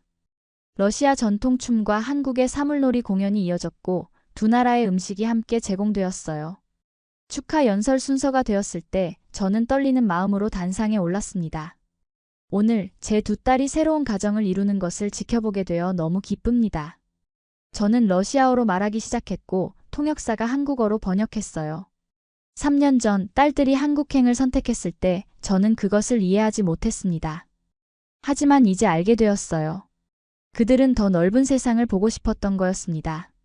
저는 잠시 숨을 고르고 계속했습니다. 한국에 와서 보낸 이 시간 동안 저는 많은 것을 배웠습니다. 다른 문화를 존중하는 법, 편견을 버리는 법, 그리고 무엇보다 제 딸들을 진정으로 신뢰하는 법을요. 객석에서는 감동의 박수가 터져나왔습니다. 민호와 준영 두 사람에게 말하고 싶습니다. 저는 두 사위를 바라보았어요. 내 딸들을 부탁합니다. 그들은 내 인생의 가장 소중한 보물입니다. 그리고 이제는 여러분의 가족이기도 하죠. 두 사람은 진지한 표정으로 고개를 끄덕였습니다. 마지막으로 저는 준비해온 말을 한국어로 천천히 읽었습니다. 안녕하세요. 저는 이 가족의 아버지입니다. 자랑스럽습니다. 서툰 발음이었지만 그 진심은 모두에게 전해졌어요. 객석에서는 뜨거운 박수와 함께 감동의 눈물이 흘러내렸습니다. 결혼식이 끝난 후 민호의 아버지가 저에게 다가왔습니다. 세르게이 씨, 오늘 연설 정말 감동적이었습니다. 우리 아들이 당신 같은 장인을 두게 되어 자랑스럽습니다. 그는 제 손을 꼭 잡았어요. 이제 우리는 한 가족입니다. 국적은 달라도 가족의 마음은 하나니까요. 그날 밤 호텔방에 돌아온 저는 창밖으로 보이는 서울의 야경을 바라보았습니다. 3년 전에는 상상조차 할 수 없었던 일들이 현실이 되었어요. 제 딸들은 이제 새로운 가정을 이루었고 저는 한국이라는 나라와 깊은 인연을 맺게 되었습니다. 모든 것이 꿈만 같았죠. 상트페테르부르크로 돌아온 후 저는 완전히 다른 사람이 되었습니다. 친구들과 만날 때마다 한국에서의 경험을 이야기했어요. 블라디미르, 자네가 옳았어. 세상은 변했고 나는 그것을 받아들이지 못했었지. 하지만 이제는 달라. 블라디미르는 미소를 지으며 말했습니다. 자네가 그렇게 말할 줄 알았네. 한국은 어땠나? 정말 사람들이 말하는 것처럼 발전한 나라인가? 저는 열정적으로 대답했어요. 상상 이상이야. 기술, 문화, 교육. 모든 면에서 놀라웠어. 특히 사람들의 예의와 근면함이 인상적이었지. 저는 군 출신 친구들에게도 한국의 군사력에 대해 이야기했습니다. 그들의 장비와 훈련 시스템은 세계 최고 수준이야. 특히 전자전 분야에서는 우리도 배울 점이 많아. 친구들은 처음에는 의심스러워했지만 제가 보여준 사진과 영상을 보고 놀라워했어요. 아내 마리나는 제 변화를 가장 크게 체감하는 사람이었습니다. 당신이 이렇게 바뀔 줄은 몰랐어요. 이제 매일 딸들과 영상통화를 하다니. 저는 웃으며 대답했죠. 사람은 변하는 법이지. 특히 자신의 편견이 얼마나 잘못되었는지 깨달았을 때는 더욱 그렇지. 한국 방문 이후 저는 러시아와 한국 사이의 교류에 적극적으로 참여하기 시작했습니다. 상트페테르부르크에 있는 한국문화원을 방문하여 한국어 강좌에 등록했어요. 70대의 나이에 새로운 언어를 배우는 것은 쉽지 않았지만 딸들과 더 깊이 소통하고 싶은 마음이 저를 이끌었습니다. 한국문화원의 이 원장은 제 이야기에 큰 관심을 보였습니다. 세르게이 씨의 경험은 정말 감동적입니다. 혹시 러시아 학생들에게 한국에 대한 경험담을 들려주실 수 있을까요? 그렇게 저는 한국문화원에서 정기적으로 강연을 하게 되었어요. 러시아 장군이 바라본 한국이라는 주제로 제 경험과 깨달음을 나누었습니다. 강연은 예상 외로 인기가 있었습니다. 특히 젊은 학생들이 많이 찾아왔어요. 저도 한국에 가보고 싶어요. 어떻게 하면 될까요? 한국의 대학에 지원하려면 어떤 준비가 필요한가요? 이런 질문들에 저는 딸들의 경험을 바탕으로 조언해 주었습니다. 1년 후 나타샤와 민호가 아이를 가졌다는 소식을 들었습니다. 고지어 올가와 준영도 같은 소식을 전해왔어요. 저는 곧 할아버지가 된다는 사실에 가슴이 벅차올랐습니다. 마리나, 우리가 곧 손주를 보게 될 거야. 러시아와 한국의 피가 섞인 아이들. 아내는 기쁨의 눈물을 흘렸죠. 우리 딸들이 행복하다니 그것만으로도 충분해요. 나타샤의 출산이 가까워지자 저와 아내는 다시 한국을 방문했습니다. 이번에는 처음과는 달리 설렘과 기대감으로 가득했어요. 서울공항에 도착했을 때 그곳은 이미 친숙한 풍경이 되어 있었습니다. 여보, 이제 여기가 우리의 두 번째 고향 같네요. 아내가 말했어요. 저는 고개를 끄덕였습니다. 그래, 이제 우리 가족은 두 나라의 뿌리를 내렸어. 손주들이 태어나고 저의 삶은 더욱 풍요로워졌습니다. 나타샤의 아들 미하일과 올가의 딸 소피아, 두 아이는 러시아와 한국의 문화를 모두 배우며 자라고 있었어요. 1년에 2번 저와 아내는 한국을 방문했고 딸들 가족도 러시아에 왔습니다. 미하일이 3살이 되었을 때 그는 이미 러시아어와 한국어를 모두 할 수 있었어요. 할아버지 사랑해요. 미하일의 러시아어는 약간 서툴렀지만 그 진심은 분명히 전해졌습니다. 소피아도 마찬가지였죠. 두 아이는 두 문화의 가교 역할을 하며 자라고 있었습니다. 어느 날 미하일이 제게 물었습니다. 할아버지, 왜 러시아와 한국은 멀리 있어요? 저는 잠시 생각한 후 대답했어요. 지도상으로는 멀리 있지만 우리 마음속에서는 아주 가까이 있단다. 네가 바로 그 증거잖니?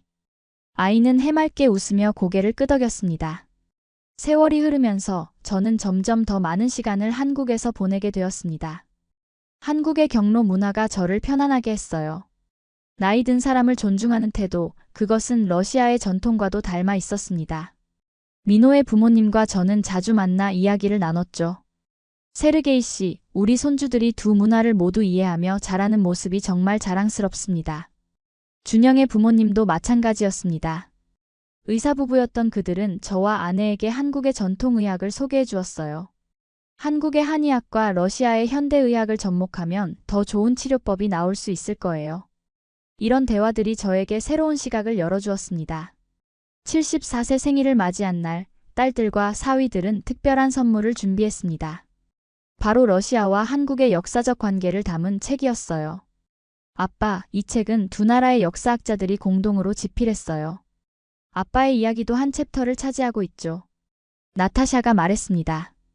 책을 펼쳐보니 국경을 넘은 가족 러시아 장군과 한국 사위들의 이야기라는 제목의 챕터가 있었습니다. 저의 경험과 변화의 과정이 상세히 기록되어 있었어요. 이건 정말 감동적이구나. 저는 말을 잇지 못했습니다. 제 인생이 이렇게 의미 있는 이야기가 될 줄은 몰랐어요. 민호가 말했습니다. 장인어른의 이야기는 많은 사람들에게 영감을 주고 있습니다. 편견을 버리고 새로운 문화를 받아들이는 용기, 그것이 바로 이 시대에 필요한 가치라고 생각해요. 준영도 동의했죠. 두 나라 사이의 교류가 더욱 활발해지고 있습니다.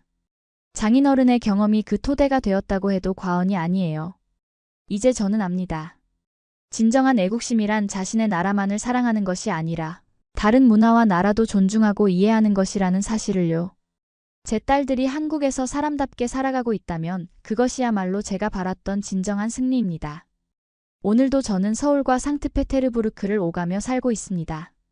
두 도시 모두 이제는 제 마음의 고향이 되었어요. 때로는 한국에서 러시아를 그리워하고 때로는 러시아에서 한국이 생각납니다. 하지만 그것은 더 이상 괴로움이 아닌 풍요로움입니다. 국경을 넘은 사랑, 그 앞에서 우리는 모두 같은 가족입니다. 제 인생의 마지막 장에서 저는 이 소중한 진리를 깨달았습니다. 그리고 이 이야기가 여러분에게도 작은 영감이 되길 바랍니다. 세계를 바꾸는 건 정치도, 무기도 아닌 가족과 이해라는 걸 알게 되었습니다. 감사합니다. 안녕하세요. 오늘은 특별한 이야기로 찾아왔습니다. 유럽의 심장부 헝가리에서 일어나고 있는 놀라운 변화에 대한 이야기입니다. 삶의 방향을 바꾸는 결정적 순간들이 있죠. 헝가리의 한 평범한 가장 페테르에게 그런 순간이 찾아왔습니다. 딸이 대학에서 한국어를 전공하겠다고 했을 때 그는 이해할 수 없었습니다. 왜 하필 한국어인가? 하지만 시간이 지나면서 페테르는 자신의 일상, 가족, 그리고 헝가리 전체가 한국과 깊이 연결되어 있음을 발견합니다. 대한민국의 경제적 영향력이 어떻게 한 가족의 삶을 변화시키는지, 헝가리 사람들의 미래를 어떻게 함께 만들어가고 있는지 그 감동적인 이야기를 함께 나누고 싶습니다. 우리가 미처 알지 못했던 대한민국의 진정한 국력, 그 비밀을 헝가리에서 찾았습니다. 이 영상이 마음에 드신다면 구독과 좋아요, 알림 설정도 꼭 부탁드립니다. 더 많은 분들과 우리나라의 자랑스러운 이야기를 나눌 수 있도록 응원해주세요. 아빠, 나 대학에서 한국어 전공하기로 했어요. 부다페스트 외곽의 소박한 아파트, 저녁 식탁에서 소피의 말이 떨어지자 페테르의 손에 들려있던 포크가 멈췄습니다. 그의 눈썹이 살짝 올라갔습니다. 여러 감정이 교차하는 표정이었죠. 한국어라고? 왜 하필 한국어냐? 영어도 있고 독일어도 있고 프랑스어도 있는데? 페테르는 머리를 긁적이며 이해할 수 없다는 표정을 지었습니다. 부다페스트 외곽 자동차 부품 공장에서 관리자로 일하는 페테르는 48세의 평범한 가장입니다. 그에게 세상은 명확했습니다. 헝가리는 유럽의 일부고 미래는 서유럽과 연결되어 있었습니다. 하지만 딸 소피의 선택은 그의 세계관을 흔들었습니다. 소피는 웃으며 아버지를 바라봤습니다. 아빠, 지금 헝가리에서 한국 기업들이 얼마나 중요한지 아세요? 제 친구들 중에서도 한국 기업 취업 준비하는 사람들 많아요. 한국어 할 줄 알면 기회가 더 많아지죠. 페테르의 아내 에르지가 미소를 지으며 끼어들었습니다. 소피가 맞아요. 요즘 젊은 사람들 사이에서는 한국이 정말 인기가 많대요. 케이팝인가 뭔가도 있고. 페테르는 한숨을 내쉬었습니다. 그의 세대에선 독일어나 영어가 미래를 위한 언어였습니다. 하지만 딸이 말하는 세상은 달랐습니다. 그는 식사를 마저 하며 생각에 잠겼습니다. 다음 날 아침 출근길에 페테르는 무심코 길거리 전광판을 바라봤습니다. 현대자동차의 광고가 눈에 들어왔습니다. 그리고 버스에서 내려 걸어가는 길에 스마트폰 매장 앞을 지나쳤는데 삼성 갤럭시의 새 모델이 전시되어 있었습니다. 점심시간 동료들은 삼성 SDI 공장의 새로운 채용 소식에 대해 이야기했습니다. 페테르, 너희 조카 미클로시가 삼성에 들어갔다면서? 운이 좋았네. 동료 안드라시의 말에 페테르는 고개를 끄덕였습니다. 사실 조카 미클로시가 삼성 SDI에 취직한 것은 가족에게 큰 기쁨이었습니다. 이전에 일하던 중소기업은 급여가 자주 밀리고 고용이 불안정했으니까요. 하지만 페테르는 그것을 단순히 운이 좋았다고만 생각했습니다. 퇴근 후 마트에 들른 페테르는 식품 코너에서 또 다른 놀라움을 맞이했습니다. 라면 섹션에 삼양라면과 신라면이 진열되어 있었고 화장품 코너에는 한국 화장품 브랜드들이 자리하고 있었습니다. 계산대 앞에 선 청년 커플은 한국 드라마에 대해 열띤 대화를 나누고 있었습니다. 집으로 돌아오는 길 페테르는 생각했습니다. 내가 미처 알아차리지 못했던 걸까? 한국이 정말 우리 일상에 이렇게 들어와 있었나? 그의 머릿속에 딸의 말이 맴돌았습니다. 소피의 선택이 갑자기 그렇게 이상하게 느껴지지 않았습니다. 저녁 식사 시간, 페테르는 소피에게 물었습니다. 네가 왜 한국어를 선택했는지 좀 더 자세히 말해줄래? 소피의 눈이 반짝였습니다. 아빠, 한국은 그냥 드라마나 음악 때문만이 아니에요. 한국 기업들이 헝가리의 미래를 만들어가고 있어요. 특히 전기차 배터리 산업에서요. 우리가 사는 이 지역에서 가장 안정적인 일자리를 제공하는 곳이 바로 한국 기업들이에요. 페테르는 조용히 듣고 있었습니다. 그는 아직 완전히 이해하지 못했지만 딸의 열정을 무시할 수는 없었습니다. 어쩌면 그가 미쳐보지 못한 세상의 변화가 있는 것일지도 모릅니다. 일주일이 지났습니다. 페테르는 이제 의식적으로 주변을 살펴보기 시작했습니다. 전에는 그냥 지나쳤을 것들이 이제는 눈에 들어왔습니다. 출근길 버스 안에서 젊은이들 중 몇몇은 한국어 학습 앱을 하고 있었습니다. 점심시간에 들른 카페에서는 K-팝 음악이 흘러나왔고 사무실 건너편 건물에는 LG전자 광고판이 설치되어 있었습니다. 페테르, 내일 조카 미클로시가 저녁 식사에 온대요. 그날 저녁 에르지가 말했습니다. 궤도에 있는 삼성 SDI 공장에서 일한 지 벌써 6개월이 됐네요. 페테르는 고개를 끄덕였습니다. 미클로시가 어떻게 지내는지 궁금하네. 다음 날 저녁 미클로시는 활기찬 모습으로 도착했습니다. 6개월 전과는 사뭇 다른 분위기였습니다. 자신감이 넘치고 밝아 보였죠. 삼성에서 일하는 건 어때? 저녁 식사 중에 페테르가 물었습니다. 미클로시의 얼굴에 미소가 번졌습니다. 정말 좋아요, 삼촌. 이전 회사와는 완전히 달라요. 급여가 제때 들어오는 것은 물론이고 복지 혜택도 훌륭해요. 게다가 승진 기회도 많고요. 한국 사람들과 일하는 건 어렵지 않아? 페테르가 궁금해했습니다. 미클로시는 고개를 저었습니다. 처음엔 문화 차이가 있었지만 한국 관리자들이 헝가리 문화를 존중해주고 우리도 그들의 문화를 배우려고 노력해요. 서로 맞춰가는 거죠. 소피가 눈을 반짝이며 물었습니다. 한국어는 배우고 있어? 회사에서 한국어 수업을 제공해요. 기본적인 인사말과 업무 관련 용어를 배우고 있어요. 한국어를 할 줄 알면 승진에도 유리하대요. 미클로시가 대답했습니다. 페테르는 조용히 들으며 생각에 잠겼습니다. 조카의 변화는 단순히 새 직장을 구한 것 이상의 의미가 있었습니다. 그것은 삶의 질과 미래에 대한 희망의 변화였습니다. 삼성 공장이 궤도에 들어서고 나서 마을 분위기도 많이 바뀌었대요. 미클로시가 계속해서 말했습니다. 새로운 식당들이 생기고 주택 가격도 올랐어요. 무엇보다 젊은 사람들이 떠나지 않고 마을에 남게 됐죠. 페테르는 눈썹을 들어 올렸습니다. 그래? 그런 변화가 있었구나. 네, 삼촌. 그리고 다른 한국 기업들도 계속 들어오고 있어요. SK온, LG에너지솔루션도 대규모 투자를 하고 있대요. 전기차 배터리 산업이 헝가리의 새로운 성장 동력이 되고 있어요. 페테르는 자동차 부품 공장에서 일하면서도 이런 큰 흐름을 놓치고 있었다는 사실이 놀라웠습니다. 그는 지금까지 한국 기업의 진출을 단순히 외국 자본의 유입 정도로만 생각했었습니다. 하지만 미클로시의 이야기를 들으니 그것은 헝가리 사람들의 삶과 지역, 경제를 변화시키는 훨씬 더 근본적인 움직임이었습니다. 소피가 흥분한 목소리로 말했습니다. 아빠, 이번 주말에 현대자동차 공장 견학 프로그램이 있어요. 학교에서 단체로 가는데 아빠도 같이 가보면 어떨까요? 페테르는 잠시 생각했습니다. 평소 같았으면 주말에는 집에서 쉬거나 친구들과 낚시를 가는 것을 선호했을 것입니다.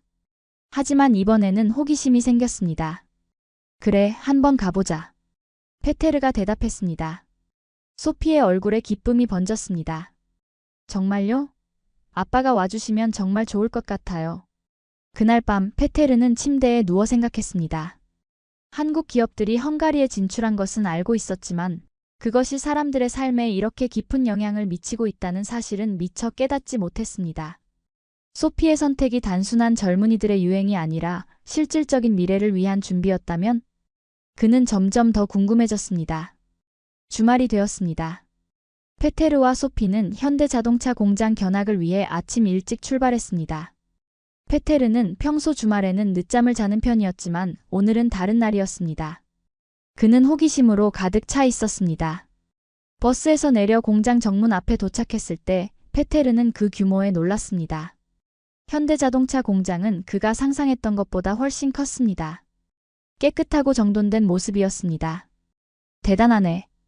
페테르가 중얼거렸습니다. 소피는 자랑스럽게 미소 지었습니다. 이게 바로 제가 한국어를 배우는 이유예요, 아빠.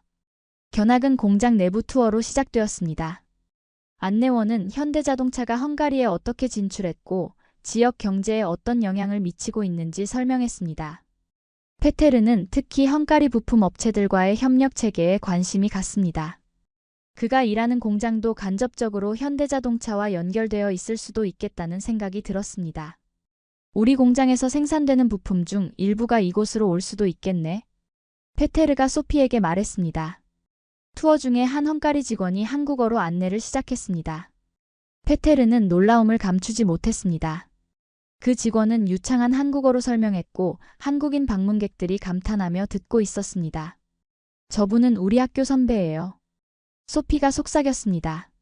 처음에는 통역사로 시작했다가 지금은 국제협력팀에서 일하고 있대요. 점심시간에 공장 식당에서 식사를 하는 동안 페테르는 주변 직원들의 대화를 귀 기울여 들었습니다. 그들은 대부분 만족스러운 표정으로 일과 생활에 대해 이야기하고 있었습니다. 한국 기업의 안정적인 고용과 복지 혜택이 그들의 삶의 질을 향상시킨 것 같았습니다. 견학을 마치고 나오는 길에 페테르와 소피는 공장 주변 마을을 둘러보았습니다. 새로 지어진 아파트 단지, 깔끔한 상점들, 그리고 활기찬 카페들이 눈에 띄었습니다. 마을 전체가 활력을 되찾은 듯 했습니다. 한 노인이 벤치에 앉아 있었습니다. 페테르는 호기심에 그에게 다가갔습니다. 이 마을에 오래 사셨나요? 페테르가 물었습니다.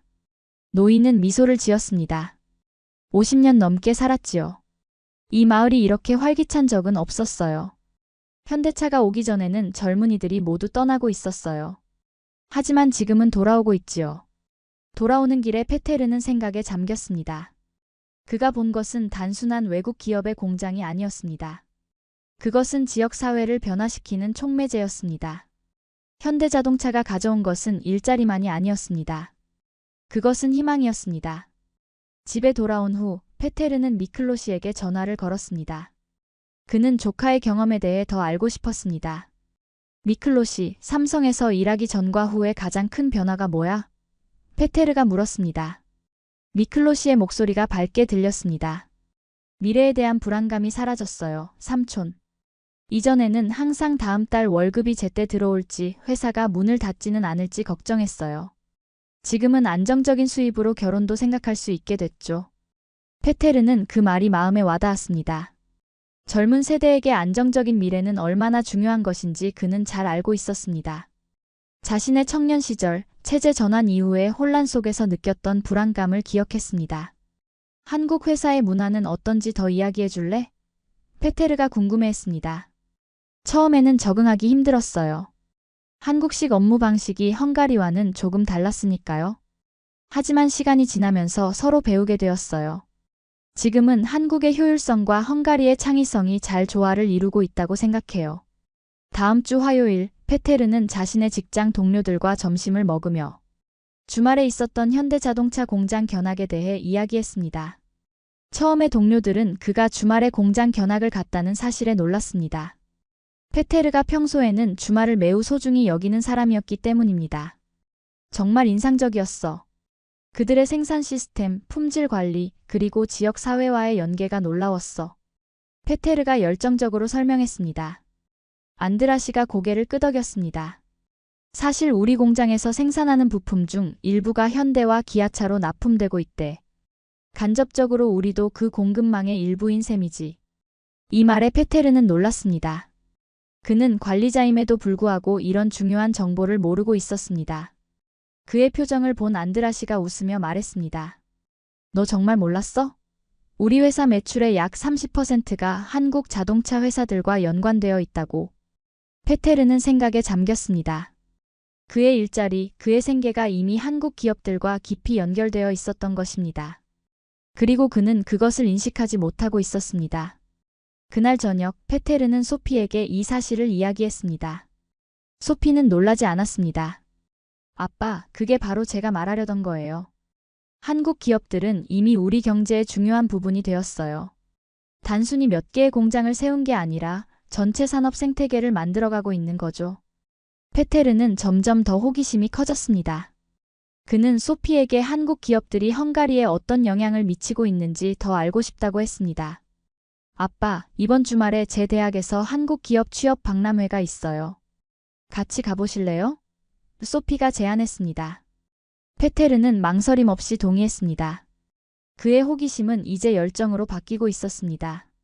주말이 되어 페테르와 소피는 부다페스트 대학교에서 열리는 취업 박람회장에 도착했습니다. 페테르는 그곳의 규모와 열기에 놀랐습니다. 삼성, LG, 현대, 기아, SK 등 많은 한국 기업들이 부스를 차리고 있었고 수많은 헝가리 학생들이 이력서를 들고 줄을 서 있었습니다. 생각보다 훨씬 큰데? 페테르가 말했습니다. 소피는 자랑스럽게 미소 지었습니다. 이게 현실이에요, 아빠. 우리 학교 한국어과 졸업생들의 취업률은 다른 어학과보다 훨씬 높아요. 특히 배터리 산업이 급성장하면서 한국어 가능한 인재 수요가 계속 늘고 있죠. 페테르는 부스들을 하나씩 둘러보며 각 기업의 담당자들과 이야기를 나눴습니다. 그들은 모두 헝가리에서의 성장 계획과 현지 인재 채용의 중요성을 강조했습니다. 특히 SK온의 한 인사 담당자는 헝가리가 유럽 전기차 배터리 산업의 중심지가 되고 있다고 설명했습니다. 우리는 헝가리를 단순한 생산 기지가 아닌 유럽 시장의 핵심 거점으로 보고 있습니다. 그래서 현지 인재 육성에 많은 투자를 하고 있죠. SK온 담당자의 말에 페테르는 깊은 인상을 받았습니다. LG에너지솔루션 부스에서는 헝가리 직원이 자신의 경험을 나누고 있었습니다. 그는 5년 전 졸업 후 LG에 입사해 이제는 팀장 직책을 맡고 있다고 했습니다. 그의 이야기는 소피와 같은 학생들에게 큰 희망을 주는 것 같았습니다. 박람회를 나오면서 페테르는 묻지 않을 수 없었습니다. 소피, 너는 졸업 후에 어떤 계획이 있니? 소피는 잠시 생각하더니 대답했습니다. 저는 한국에서 1년 정도 유학하고 싶어요. 언어도 더 배우고 문화도 직접 경험해보고 싶어요. 그리고 돌아와서 배터리 기술 연구소나 국제협력부서에서 일하고 싶어요. 페테르는 딸의 명확한 계획에 감탄했습니다. 처음에는 이해할 수 없었던 딸의 선택이 이제는 매우 현명하게 느껴졌습니다. 소피는 단순히 유행을 쫓은 것이 아니라 변화하는 세상을 정확히 읽고 그에 맞춰 자신의 미래를 준비하고 있었습니다. 그로부터 일주일 후 소피는 페테르에게 특별한 제안을 했습니다. 대학교에서 한국어 학과가 주최하는 한국 문화의 날 행사에 참석해 달라는 것이었습니다. 페테르는 이제 거의 망설임 없이 승낙했습니다. 그는 점점 더 한국과 헝가리의 연결고리에 대해 알고 싶어졌습니다. 행사장에 도착했을 때 페테르는 그곳의 활기찬 분위기에 놀랐습니다. 한국 음식 부스, 전통 의상 체험, K-팝 댄스 공연 등 다양한 활동이 진행되고 있었습니다. 하지만 정작 페테르의 눈길을 끈 것은 따로 있었습니다. 바로 헝가리 내 한국 기업 전시관이었습니다. 이쪽으로 와보세요, 아빠. 소피가 페테르의 손을 잡고 전시관으로 안내했습니다. 전시관에는 헝가리에 진출한 한국 기업들의 역사와 현황이 상세히 소개되어 있었습니다. 1989년 헝가리가 시장 경제로 전환한 직후부터 삼성이 해시태그 5장 캠퍼스에서 만난 한국 이어서 전시관에는 헝가리에 진출한 한국 기업들의 역사와 현황이 상세히 소개되어 있었습니다.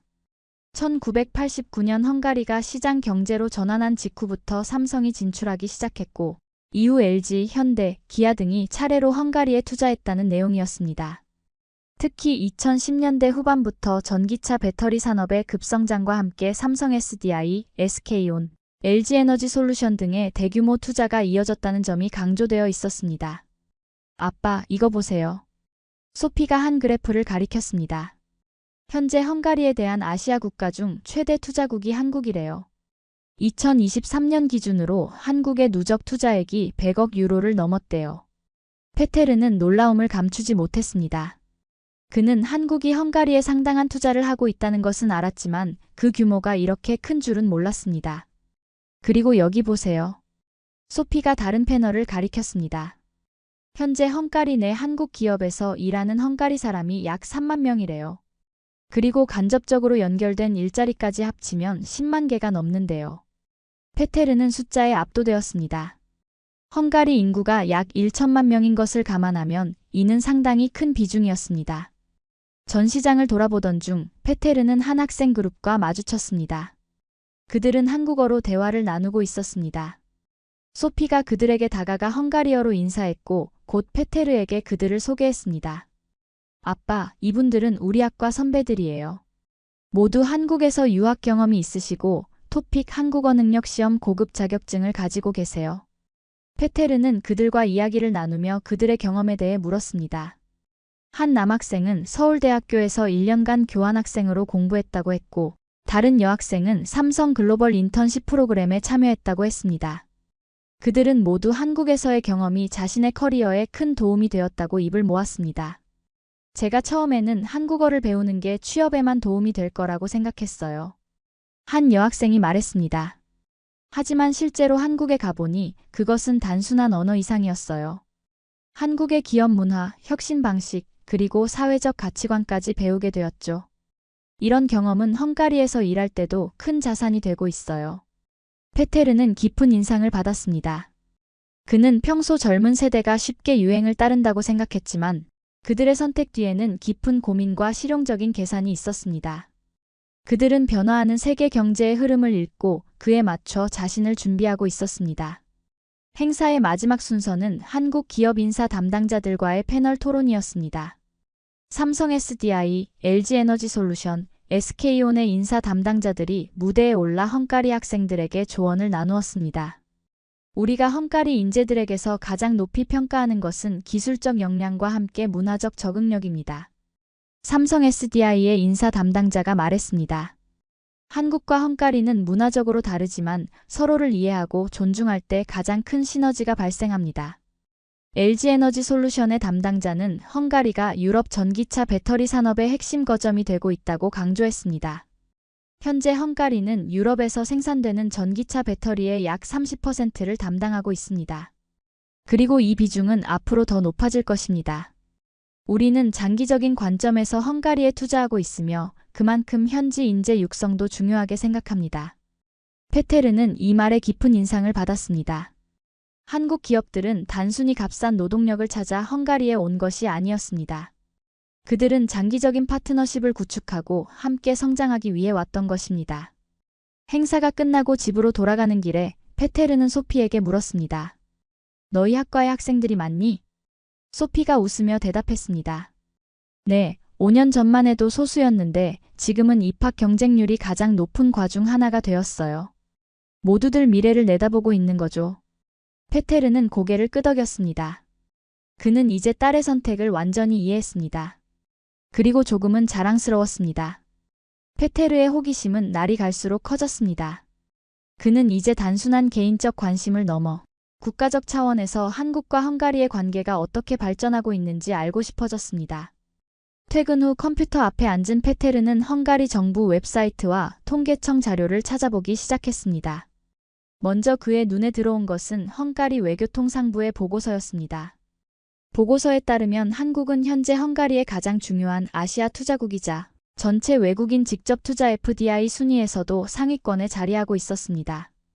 특히 2018년 이후 전기차 배터리 관련 투자가 급증하면서 한국의 투자 규모는 가파르게 증가했다고 합니다. 페테르는 다음으로 헝가리 통계청 자료를 살펴봤습니다.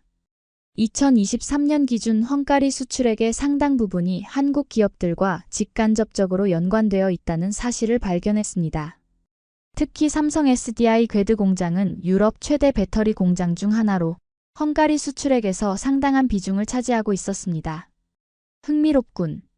페테르가 중얼거렸습니다. 그는 계속해서 검색을 이어갔고 헝가리 노동부의 고용 통계 자료를 찾았습니다. 자료에 따르면 한국 기업들은 지난 5년간 헝가리 내 일자리 창출에 크게 기여했으며 특히 궤드, 콤롬, 이베르부스 등 한국 기업 공장이 위치한 지역의 실업률이 전국 평균보다 크게 낮아졌다고 합니다. 페테르의 눈이 점점 커졌습니다. 그는 이런 대규모 변화가 일어나고 있었다는 사실을 미처 몰랐습니다. 물론 뉴스에서 가끔 한국 기업의 투자 소식을 들었지만 그것이 헝가리 경제 전반에 이렇게 큰 영향을 미치고 있다는 사실은 깨닫지 못했습니다. 다음으로 그의 시선을 끈 것은 헝가리 교육부의 보고서였습니다. 보고서에 따르면 한국어 학습자 수가 지난 10년간 10배 이상 증가했으며 현재 여러 대학에서 한국학과가 인기학과로 자리 잡고 있다고 합니다. 또한 한국 유학을 떠나는 헝가리 학생 수도 꾸준히 증가하고 있었습니다. 페테르는 마지막으로 헝가리 경제부의 미래 전략 보고서를 찾아봤습니다. 보고서는 전기차 배터리 산업을 헝가리의 새로운 성장 동력으로 규정하고 이 분야에서 한국과의 협력을 더욱 강화할 계획이라고 밝히고 있었습니다. 특히 헝가리 정부는 배터리 연구개발센터 설립을 추진 중이며 한국 기업들과 공동 연구 프로젝트를 계획하고 있다고 합니다. 와우! 페테르는 화면에서 눈을 떼지 못했습니다. 그가 보고 있는 것은 단순한 외국 투자가 아니었습니다. 그것은 국가 간의 깊은 경제적 파트너십이었고 헝가리의 미래 산업 구조를 재편하는 중대한 변화였습니다.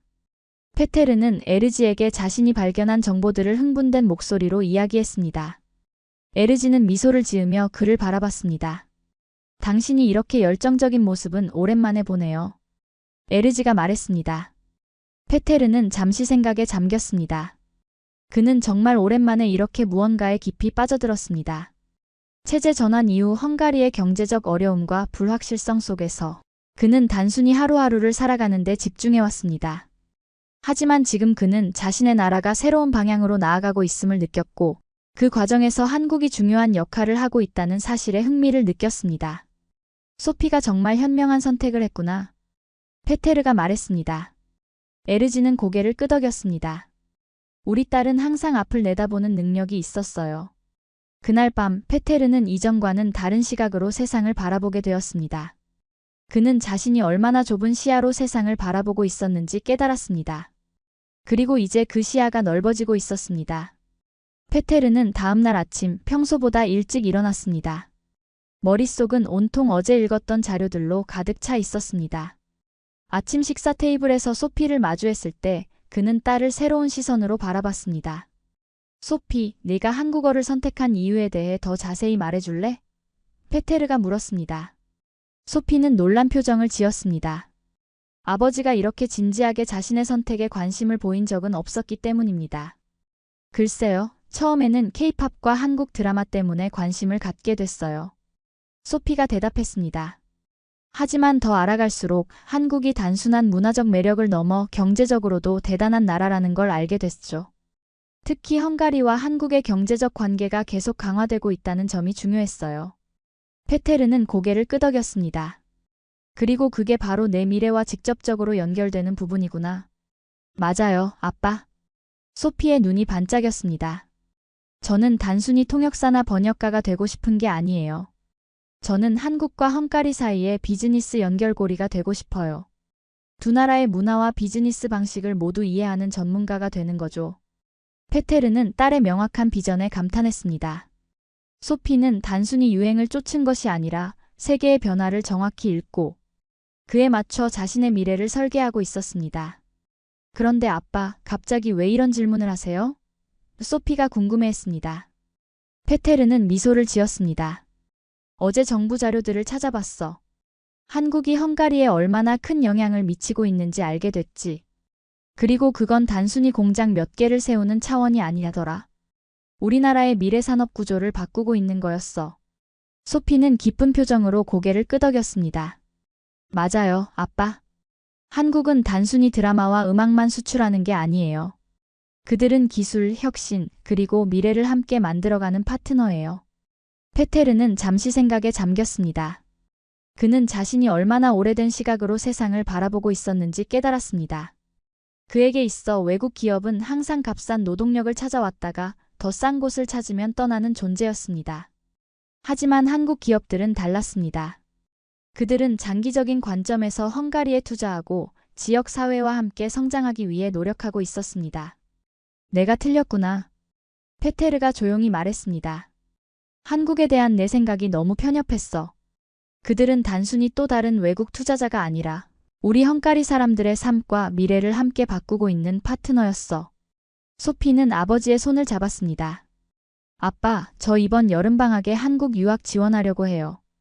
6개월 코스예요. 예전 같았으면 페테르는 즉시 반대했을 것입니다. 그에게 있어 딸이 먼 아시아 국가로 떠난다는 것은 상상하기 어려운 일이었습니다. 하지만 지금은 달랐습니다. 좋은 생각이구나. 한국에 가서 직접 배우고 경험하는 게 중요할 거야. 페테르가 대답했습니다. 소피는 놀란 표정을 감추지 못했습니다. 정말요? 아빠가 허락해 주시는 거예요? 물론이지. 네가 만들어가는 미래를 응원해. 페테르가 미소 지으며 말했습니다. 그리고 언젠가 나도 한국을 방문해보고 싶구나. 네가 한국에서 공부하는 동안 찾아가 볼까? 소피의 눈에 기쁨의 눈물이 맺혔습니다. 정말 좋을 것 같아요, 아빠. 그날 저녁 페테르는 미클로 씨에게 전화를 걸었습니다. 그는 조카의 회사에 방문해보고 싶다고 했습니다. 미클로 씨는 기꺼이 삼성 SDI 궤드 공장 견학을 주선해주겠다고 약속했습니다. 페테르는 그날 밤 잠들기 전 오랜만에 마음이 편안했습니다. 그는 자신의 세계관이 넓어지는 것을 느꼈습니다. 그리고 그것은 딸 덕분이었습니다. 소피는 아버지에게 새로운 세상을 보여주었고 페테르는 이제 그 세상을 받아들일 준비가 되어 있었습니다. 6개월 후 부다페스트 국제공항. 페테르와 에르지 그리고 미클로 씨가 출국장 앞에서 소피를 배웅하고 있었습니다. 소피는 인천행 비행기에 오를 준비를 하고 있었습니다.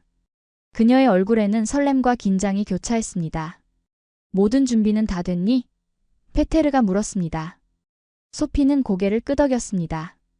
네, 아빠. 기숙사도 확인했고 장학금도 받았어요. 모든 게 준비됐어요. 지난 6개월 동안 많은 일이 있었습니다. 페테르는 미클로 씨의 도움으로 삼성 SDI 궤드 공장을 방문했고 그곳에서 본 첨단 기술과 생산 시스템에 깊은 인상을 받았습니다. 또한 그는 소피의 대학 교수님들과 만남을 가졌고 헝가리 내 한국학 연구의 중요성에 대해 배웠습니다.